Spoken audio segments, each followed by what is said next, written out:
You just realized that you needed to hire someone yesterday. How can you find amazing candidates fast? Easy. Just use Indeed. When it comes to hiring, Indeed is all you need. Stop struggling to get your job posts seen on other job sites. Indeed sponsored jobs help you stand out and hire fast. With sponsored jobs, your post jumps to the top of the page for your relevant candidates so you can reach the people that you want faster. And it makes a huge difference. According to Indeed data, sponsored jobs posted directly on Indeed have 45% more applications than non-sponsored jobs. Plus, with Indeed sponsored jobs, there's no monthly subscriptions, no long-term contracts, and you only pay for results. How fast is Indeed? Well, in the minute I've been talking to you, 23 hires were made on Indeed, according to Indeed data worldwide. There's no need to wait any longer. Speed up your hiring right now with Indeed. And listeners of this show will get a $75 sponsored job credit to get your jobs more visibility at Indeed.com/BWN. Just go to Indeed.com/BWN right now and support our show by saying that you heard about Indeed on this podcast. Indeed.com/BWN. Terms and conditions apply. Hiring? Indeed is all you need.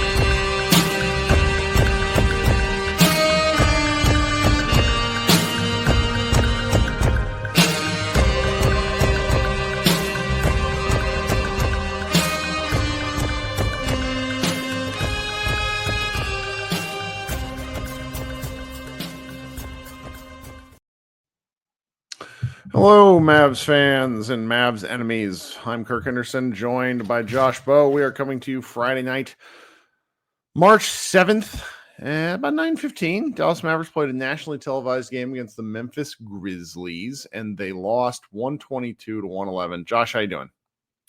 I'm doing okay. How are you doing? I mean, in terms of the basketball, this game had all the makings, at least if you were paying attention pregame. This was a game I was worried was going to be not just kind of ugly, but horrifying for the Mavericks. The Grizzlies had lost 4 straight coming in. The Mavericks got another bit of injury news right before the game. Their biggest guy was Dwight Powell, and then after that, it was Najee Marshall. So I was really worried that this game was going to suck, and then suck on national TV in a way that was going to be, just frankly, the way the last couple have been. Right. And instead we actually got a really, if you're tuning in and if you're sort of insulated from the news around the Mavericks every fucking day, and you're just tuning in for the basketball, this was probably a game where you had a good time. I mean, I did. I wrote about the game, and all I can really ask is to be entertained. And this game had a lot of weird stuff going on, and I had a good time. Yeah. They're doing that thing where without any of their bigs, they're playing basically 5 out. Funny enough, Powell didn't get hurt. He only played 8 minutes, so they really didn't play. But he was a useless 8 minutes, so that's why he just wasn't good. Yeah. So I mean, they didn't play with a center all night. And the thing about this recent stretch where they're playing without a center is the paint is open. Now the paint is open on both ends of the floor. But for the Mavericks, they are driving, kicking like crazy. They shot 41 3-pointers tonight.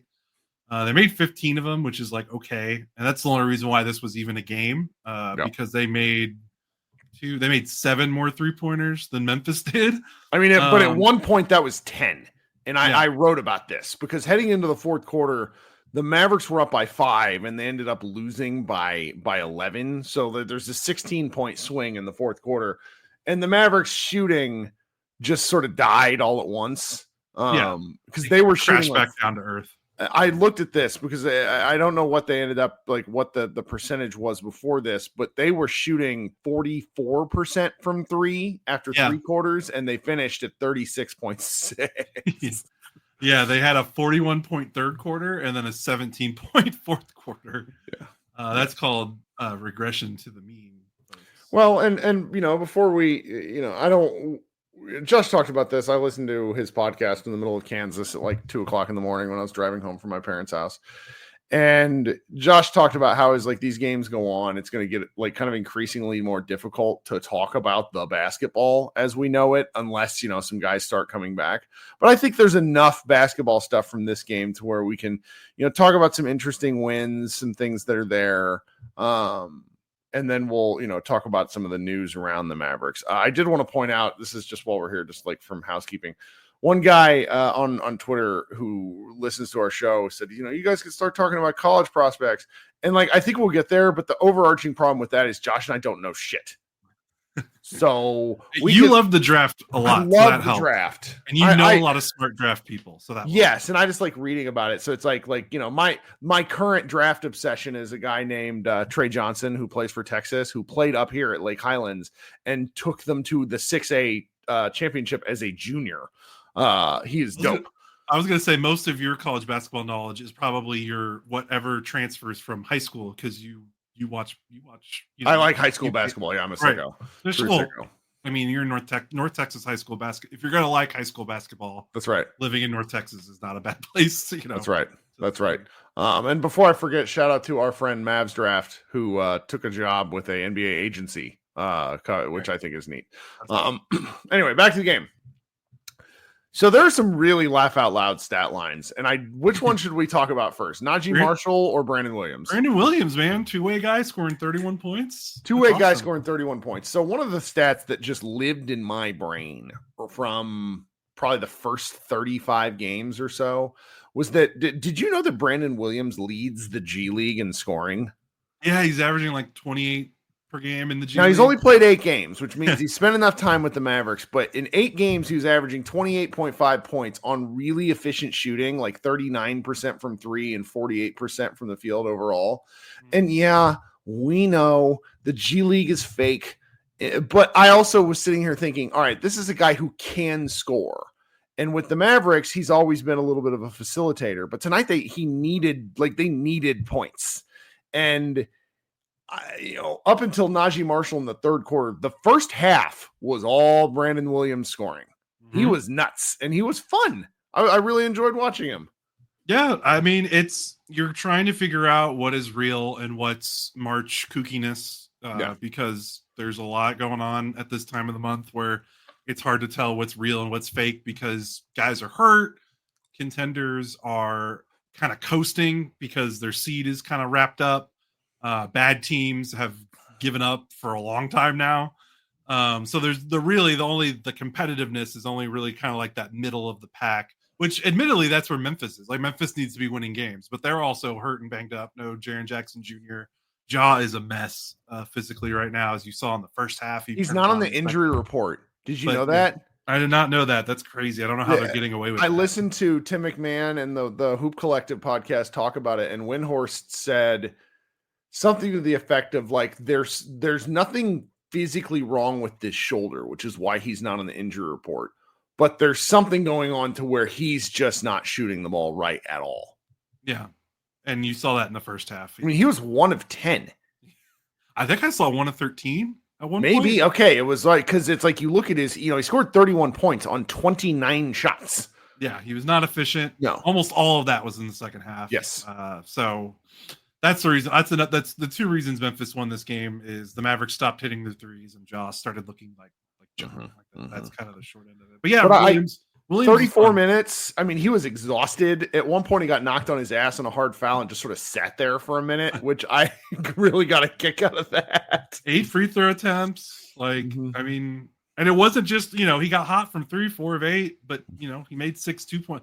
Got to the rim a pretty decent amount. And again, the one benefit of not playing a center is you spread them out. I thought the Mavericks tactically, I know in the plus minus, Zach Edey, Memphis's huge rookie center, is a +4, but I felt like the Mavericks were at their best when Edey was on the floor because they were just punishing Edey's, size in terms of spreading him out and trying to make him guard at the 3-point line.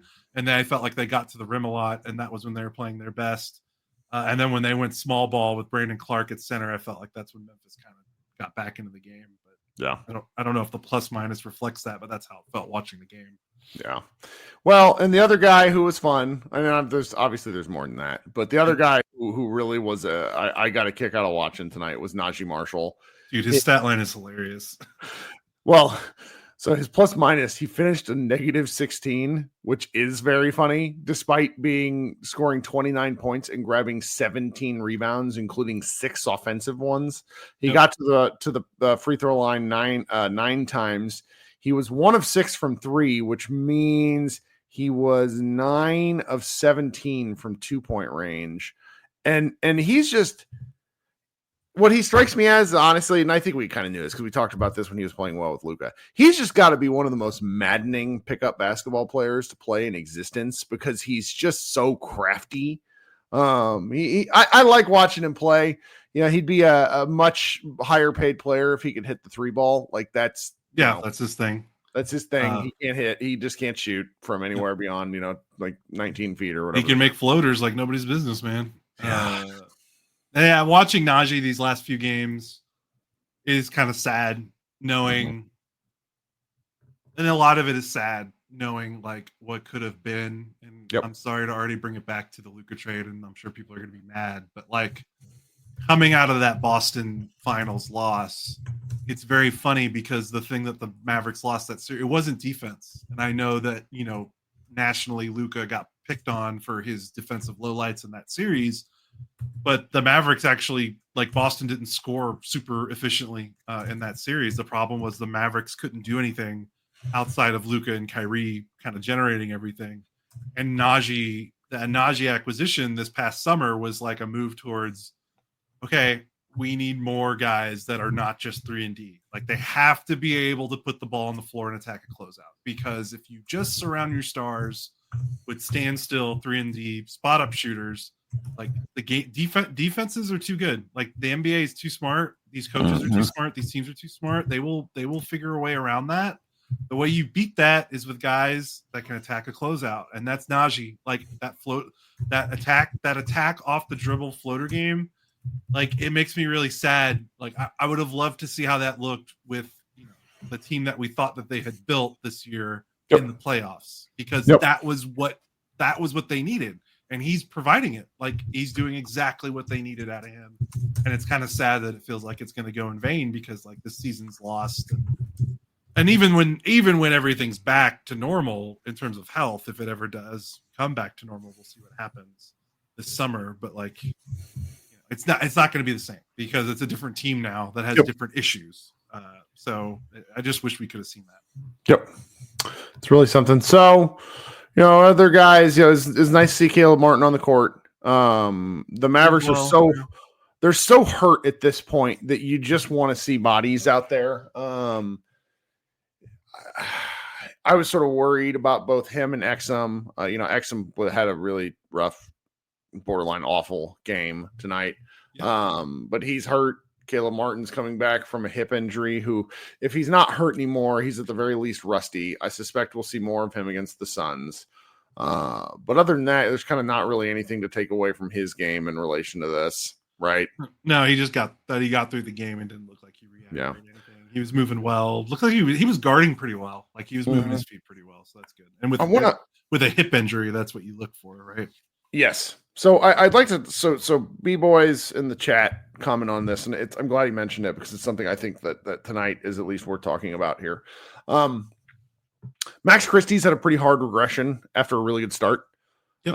And I think it's worth talking about why. I mean, largely why is because he's a 8th, 9th man and he's having to play as a starter, and he doesn't quite have some of the things yet to do what the Mavericks are asking of him, offensively at least. Defensively is where I think the discussion around him gets pretty interesting, because he has a little bit of a reputation of a defender, and I think that is probably where you'll see the most debate about him. He's got 6'9" wingspan, big arms, but after an early start, he's just been a little goofy. Yeah. And do you want to? I have a take on why I think that is. Okay, I'll get my take in there first, then you let me know. Because the defense stuff, I don't know for sure. He looks like he should be a good defender. I wonder if that's where his reputation comes from, just his body, his profile. But offensively, it's pretty easy. He's not making pull-up 2-pointers anymore. Yeah. If you look at his games from that stretch where he was scoring 15 points in a row every single game, he was shooting like 50% on pull-up twos, which is awesome. But like, that is super not something that I think we were prepared for him to do over a longer stretch of games. So he's no longer self-creating as well as he was in the first few games. And I wonder if part of that is the team has gotten progressively more hurt. Yes. So that means there's less space, less room, and more attention on him. So yeah, offensively, that's kind of why, because he's still shooting the three. Okay. He was 2 of 5 tonight. Like, he had a couple bad games before this, but he's like, his 3-pointer overall is okay, but he's not hitting pull-up twos anymore, which is kind of what he was doing in those first, 10 or so games where he was just lighting it up. And that's kind of where his offense went. Now, what's your take? So, okay, I want to go check his minutes because Paul Armstrong in the chat says he's basically said this guy's dogging it on the defensive end. And I actually think there's something to that. Since coming to the Mavericks, he has averaged 33 minutes a game. With the Lakers, let's see here, in November, he played 18 minutes a game. I'm sorry, in October and November, he basically played 17, 18 minutes a game. In December, his minutes total started to go up. In January, he's playing 31 minutes a game. I think two things here. First, I think he's running into the equivalent of his sort of rookie wall. I know he's not a rookie, but this is a significant step up in his usage compared to previous years. So I think he's running into a wall there. The other thing, and this is really why I think he looks like ass on defense, is he's not playing in front of Anthony Davis right now. Like, this is an ideal. This is an ideal guy to play in front of Anthony Davis, Derek Lively, Daniel Gafford, where he can be, he can gamble. He can be if he's not necessarily a stopper, he's a disruptor. And if the Mavericks don't have anybody guarding the rim, I kind of think he's pointless. Not pointless. Like, it's just like what he brings is not, his value goes down significantly with how they're playing. And that's, defense is a team concept. Do you know what I mean? Yeah, that's not just him. That's not unique to him. And like, the Mavericks can't guard anybody right now because they don't have anybody of size. Like, the tallest player on the court tonight was 6'6". Right. Yeah. It's 6'7", maybe, whatever. Who cares? Yeah, no, I know. I'm splitting hairs. But yeah, you're right. You're right. And so that's sort of my theory here, to where I want to put a pin in the discussion and say, I like what I've seen. I also get it if you think he sort of is right now. That's fine. That's a perfectly normal take to have. He is on a fantastic deal. He's getting paid $8 million a year for the next 3 years. Like, that's a rotation player on a valuable contract. Yeah, exactly. So for sure. Yeah, nothing more to. I don't even really have anything to add. You nailed it. Yeah. Okay, well, here's what we're gonna do here. I'm gonna talk to you guys a minute about our sponsor. It's a company that's been with us since November. A company called Body Spec, and what they do is they provide a full body DEXA scan. It is a body composition scan, and it can help tell you what is going on with your body. Now, guys, Josh and I both did one of these about 8 weeks ago. I started I got mine back in December, but I just sort of waited until the new year, and I got in some better habits. And for the last 8 weeks, really ground my ass off at the gym, and really with some, kind of different eating habits. And over the last 8 weeks, I've lost like 17 pounds. I got just under 230. Awesome. No, I got under 230 and then celebrated by going to eat a chicken sandwich, as one does. So immediately went right back over 230, but that's fine. But where did you get that chicken sandwich from? A place called Bird and Egg. I'll give them a promo later. It's out here in Plano. It's good. Anyway, so Body Spec gives you this body composition scan. And what it basically told me was I was doing some things, and I had a particular kind of fat, which is not good. And I'm going to go get another one of these scans in probably a week or two to see where I am relative to where I was. These scans are really affordable. And if you use the promo code PODMAVS45, that's PODMAVS45 for $15 off, you can get this scan. A number of our listeners have gotten it and talked to me about it. And I really recommend it if you're looking to kind of get yourself in shape. There's a link in the show notes. You can click on it. By signing up and getting one of these scans, you are helping us directly. We get a portion of your scan, like of the cost of your scan. So you're doing something for you, you're doing something for us. And I just want to recommend it to you guys. I don't want to act like it's changed my life, but it's given me a different perspective. And that is helpful because fitness is a pain in the ass. You would like it's also shockingly easy, and not everything about health and fitness is easy. Yeah.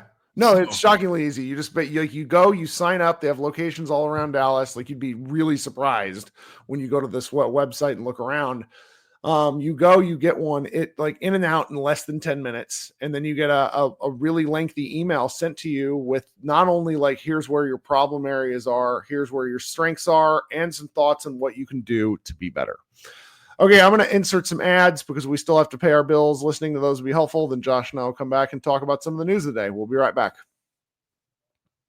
This season, a new hot deal has arrived at Metro. $25 a line for 4 lines with all the data you need and 4 free Samsung Galaxy A15 5G phones. Getting Metro's best deals is easy. No ID required, no activation fees. Get a new number or keep your own. It's up to you. That's 4 lines for $25 a line, plus 4 free phones. Visit a store or go online today. Only at Metro by T-Mobile. When you join Metro Plus Tax. For a limited time and subject to change. Max 1 offer per account.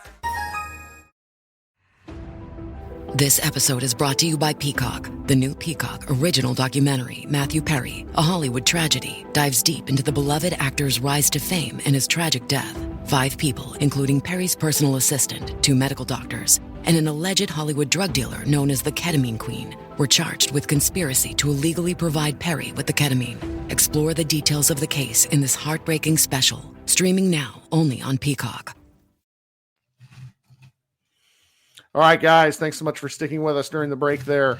Again, Josh and I keep coming back because we appreciate the community we built here, even though the comments during our shows recently have become like knife fights.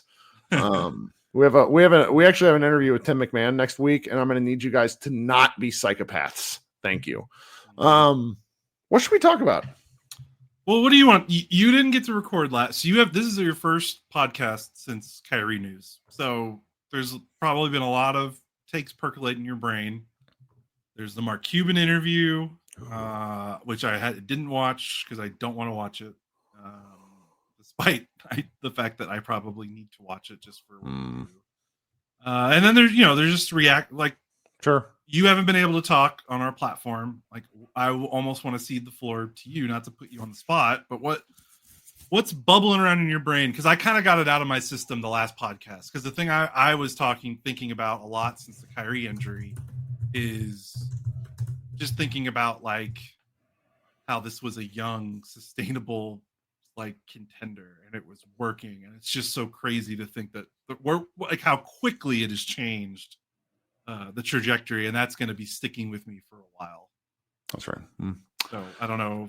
Well, what you've been thinking about lately. The Kyrie news is obviously quite devastating. I really hope there's not more damage in his knee. Tim Legler talked about kind of the variations that can happen.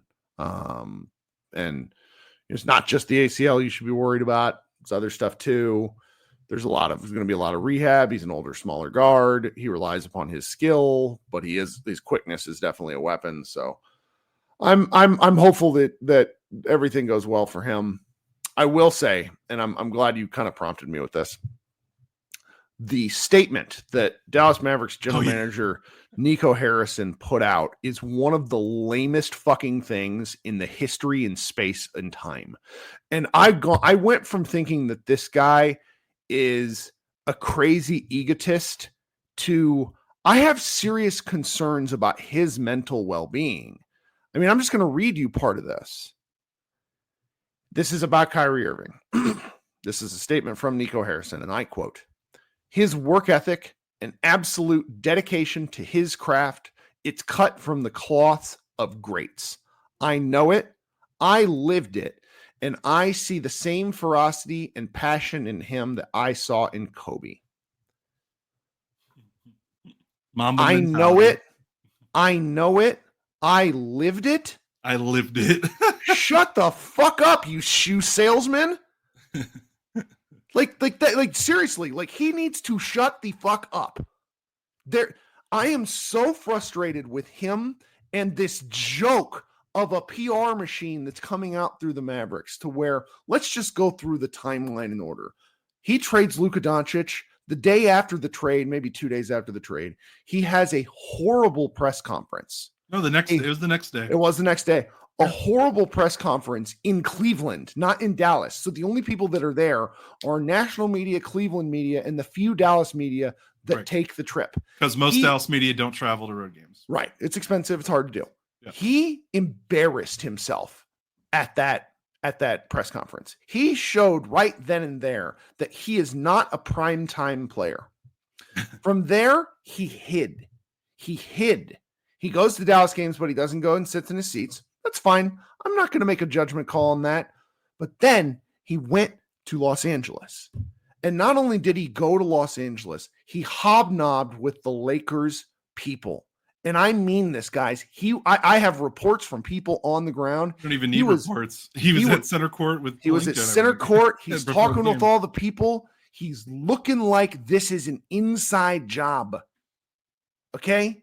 Talking and have some shame.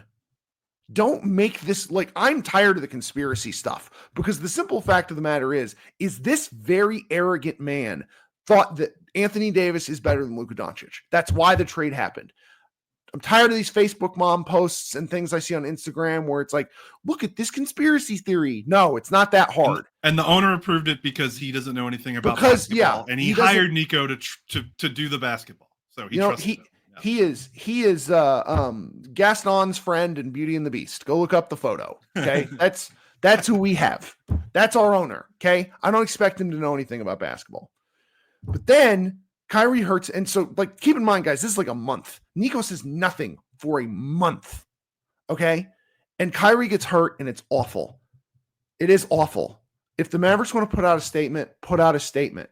But the fact of the matter is that in the last month and a half, he and Jason Kidd have waged a not so secret war of words and information campaign slandering Luka Doncic.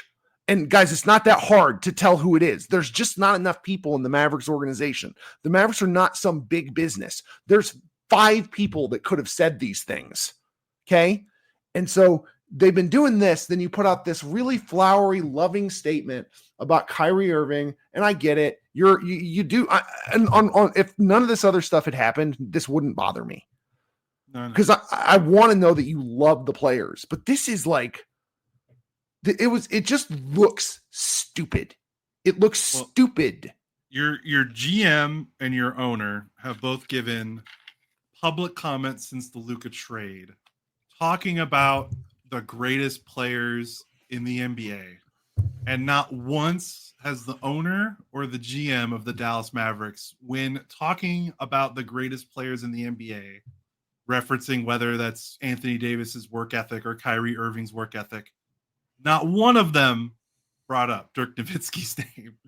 And if you need a better example that this team is run by people that don't get it and aren't part of this community, like there you go. You got your owner talking about Shaq and work ethic, which I feel bad for this guy. Like, he's walked into the buzzsaw, but he doesn't know what he's talking about. I know, but then you got your GM talking about Kobe, and it's probably better that they're not talking. You know, in one way, it feels a little disgraceful to not even talk about Dirk when you're trying to compare to all these greats. But on the other end, they don't know Dirk. I mean, they weren't here. Like, that's why they're not Dallas guys. Like Patrick Dumont has no idea who the Mavericks were until he bought the team. And Nico was with Nike, hanging out with Kobe and Anthony Davis and Kyrie. It is funny though, because Dirk was a Nike guy. I guess he didn't get to know Dirk very well. while Dirk was at Nike. I mean, I'm in just his not that prime. like the I know it, I lived it thing makes me want to fucking What did you live? What did you live, Were man? you like did you bring him a Nike towel at one of his workouts? Like Nico Harrison played basketball at a high level. He played basketball overseas. Yeah. I get really fucking, I never did that. I get really frustrated when I talk about him when we were like, this man doesn't know ball. That's not true. He's not qualified to be a general manager. Okay. Like that's fair to say. He's not he's never going to get a general manager job again. Like that part of this is done, but like, he's not a complete, neophyte. He knows basketball. He just doesn't know like enough. He's got a warped perception of what he thinks ideal basketball is. Like, and guys, look, I can say this because this is a podcast. I don't like typing this out. People on Twitter go crazy, but you guys got to understand what happened with Kobe Bryant and the rape accusation trial in Colorado, the Kobe system stuff and the Black Mamba stuff was a marketing campaign that came out to help push Kobe past his PR disaster. So I changed his number. Yes, like Nico and Nike was a part of this. That's part of the game. I'm not passing judgment here. But where I am passing judgment is it sounds like you started to believe marketing copy as a religious text. And that shit is weird. It's weird. Like, go run a Kobe fan account if that's what you want to do. Kobe's not my favorite player, but I don't want to disrespect him. I also, in the Dallas Mavericks context, don't give a single shit about him.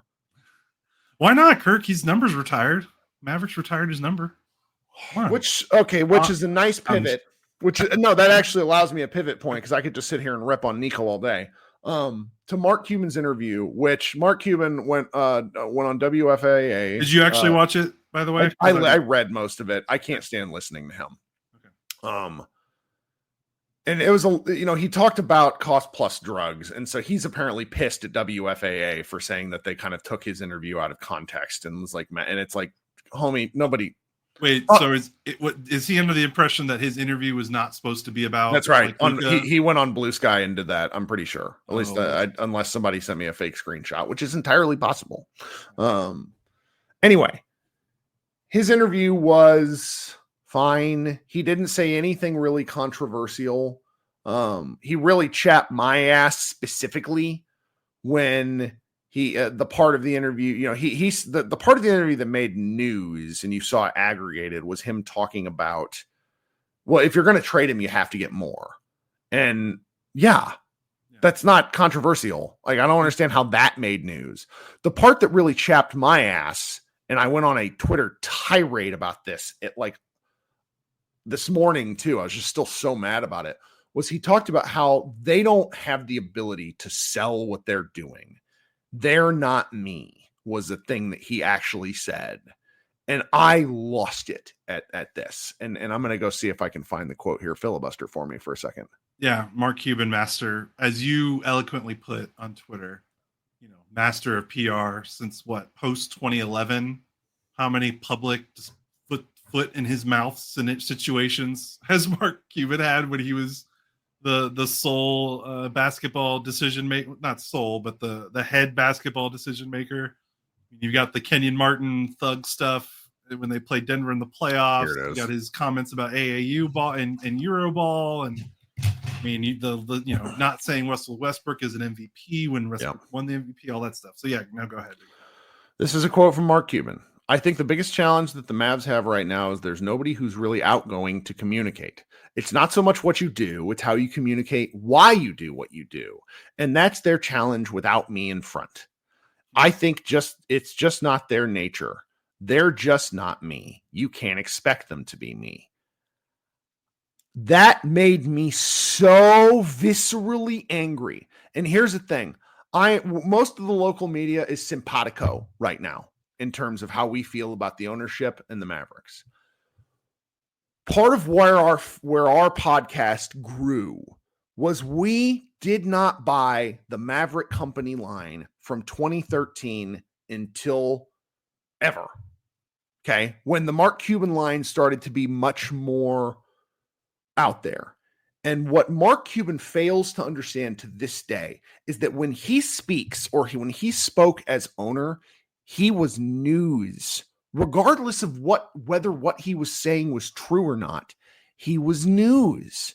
And where I took beef with so many of our friends in local Dallas media, and I got to be careful here because I don't want to insult anybody, but people took what he said as being gospel. There was he broke down the 2011 title team to chase Chris Paul and Dwight Howard.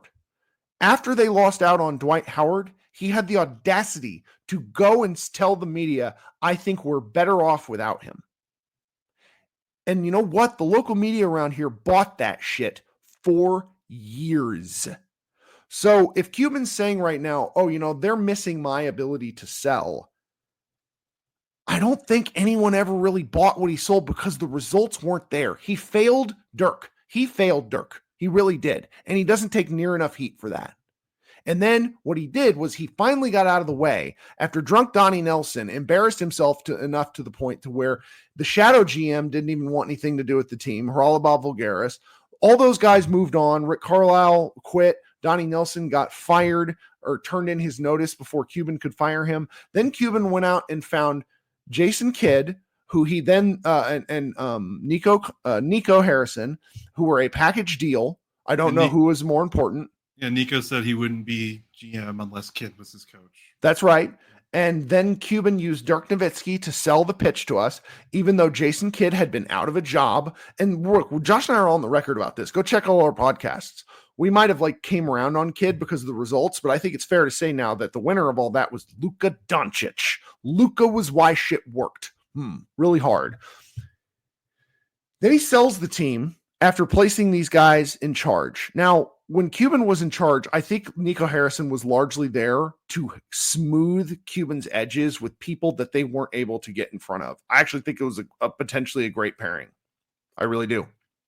Yeah, I think so. Because Cuban, I think our beefs with Cuban as the basketball decision maker wasn't necessarily that he had power. It was more just he was just too hands on. He's too hands on. No, I'm sorry, no NBA player wants to hear from a 60-something white guy. They just don't. That's okay. It's not a controversial statement. Yeah. The Mavericks front office at that point was unbelievably white. And that mattered long enough. You had Donnie Nelson, who was old, Rick Carlisle, who was old and really not well liked, and then Cuban. It's they needed some diversity, and Jason Kidd and Nico Harrison helped bring some credibility back. And Cuban going from the orchestrator of everything to the final say, I think made a big difference. Yeah. It moves. And then he decides to sell the team. And I have a lot of feelings on the selling of the team, but the bottom line is what we see now is they left a wolf in the hen house. Right.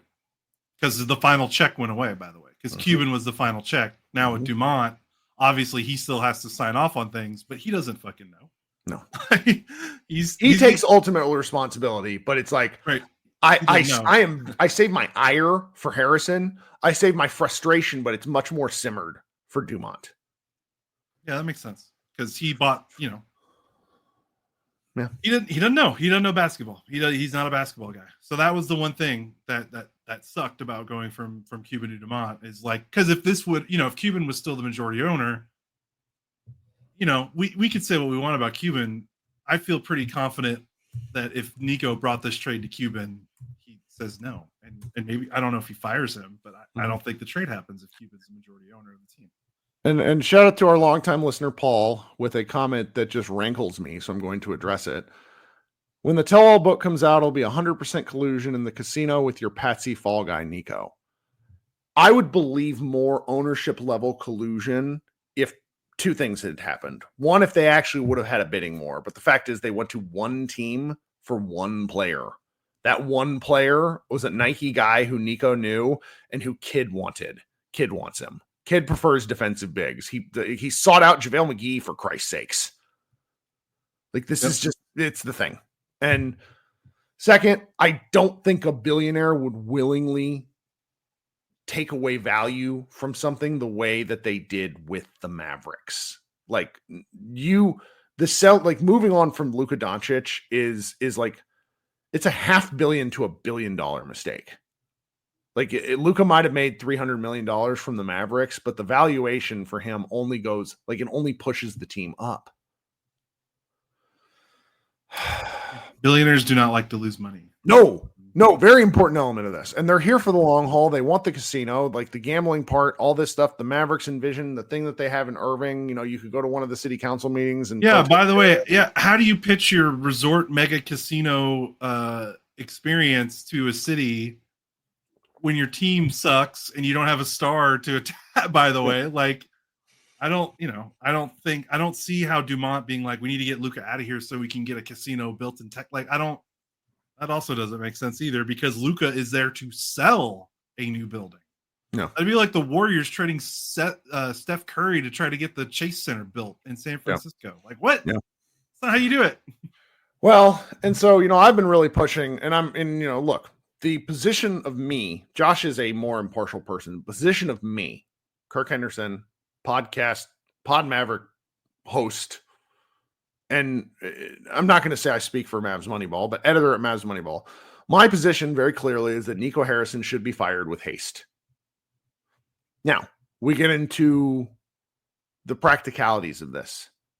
How bad, and this is not a question I expect you to answer right now, but the question that needs to linger with you Mavs fans is this. How bad does it need to get for Nico Harrison to not retain his job before, like, to be cut off basically before the draft, to be fired before June? How bad does it need to get for the Mavericks? And I honestly don't think it'll get that bad. I don't think it'll get bad enough. I think that what will happen is bad. This is what happens in all businesses. If you've ever seen it, executive level management rarely admits mistakes until far, far beyond the expiration date of a failed idea. Nico Harrison will be with the Mavericks, in my opinion, through next season, where they will put out a mediocre team, where they will finish somewhere in the 12-9 range. They won't trade Anthony Davis, but my take is right now they need to fire Nico Harrison as soon as possible, promote Michael Finley to the temporary general manager spot, and begin the process of nuking this team and rebuilding from the ground up. Yeah, and that's not a lot of people share that opinion. A lot of Dallas media share that opinion. I think Bob Sturm of The Ticket also feels the same way as you do. I mean, I feel the same way too, and I also agree that it's not gonna happen. Well, you wrote the piece the other day that I think was worth hitting on, is that the worst part of this, we're not there yet. I think it feels really bad right now because it's constant, but the worst part is apathy and horrible basketball. Yep. And that's where we're heading. And that's what you mean by bad. Right. Exactly. Where bad is when there's, 12,000 people in an arena on a Wednesday night, and they're in 11th place. So, which is kind of where they're with no young star, by the way, to like try to goose some more ticket sales, because they're not going to have, unless they hit it in one of these next couple of drafts, they're not going to have picks for like 3 years, from 2027 to 2030. They're probably not going to have a first round pick in any of those drafts. Yeah. Oh, they will, but it's not going to be a good one, because the OKC will swap 2028 and San Antonio will swap 2030. So they're not going to. They might be a bottom 5 NBA team as soon as 2027 and not have a top 10 pick from there till 2031. Nope. That is the reality. That is the Brooklyn Nets before the KD Kyrie acquisitions, when they nuked that team to try to trade for all these players to do one last run, with Mikhail Prokhorov as the owner. Remember that stretch where they were, it's not only that they were bad, but they couldn't even reap the benefits of being bad. That's rock bottom. When you're bad and there's also no sign of it. Mm-hmm. It's brutal. Yeah. So, and I'm with you, like, because if Nico convinced Dumont to trade Luka, he can probably convince Dumont to give him another year. Mm-hmm. Right. So The only way I think he gets fired before the end of next season, so anytime between now and before the end of the 2026 season, is if the financials spiral so far out of control that he has to let him go. Which you could. I mean, tickets to tonight's game were $10 or less, and the arena is no longer filling up.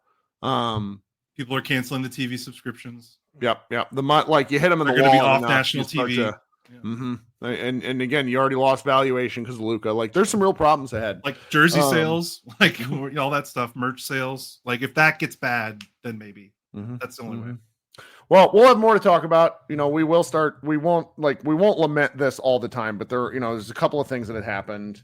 And, every time I expect the news to slow down about this, somebody else says something just kind of insane. And it is what it is.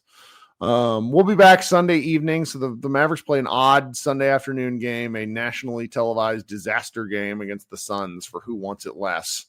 That should be fun to watch. 2:30 in the afternoon. Before we go, just quick shout out, just because I love local area basketball. I think it's Kennedale won the 4A. There's obviously two different divisions and high school classifications for each level, which it's just there's so many high schools and so many kids. Let's see here. It was Kennedale won the Division II 4A state championship, and then Dallas Kimball just clinched and won a 4A Division I state championship, which I think is pretty cool. Dallas area teams bringing home trophies. Again, guys, if you're in the area here and you get to go watch a high school basketball game. If the Mavericks are making you sick, there's just such fun stuff. There's a not bad chance that if you go to a high school basketball game in North Texas, that there's someone on the floor that's going to be like an NBA starter in 5 years. Like, that's how good the talent is up here.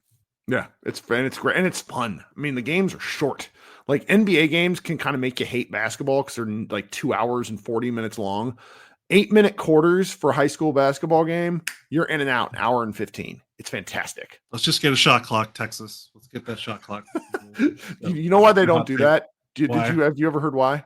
No. Because for each game, they have to employ someone, pay someone the money to do it. And so a lot of the high schools just can't afford it. That makes sense. Because I was going to say, you probably can't get a shot clock installed in these gyms for all these schools. You go, and a lot of them have them. Wow. It's okay. I don't get. Oh well, whatever. Okay. Thanks so much, team, for hanging out with us. This has been Kirk Henderson and Josh Bowe. We'll be back on Sunday. Check out Mavs Moneyball if you want to read any just delightfully sad content. Everybody, appreciate you hanging out in the chat. We'll talk soon. Go Mavs.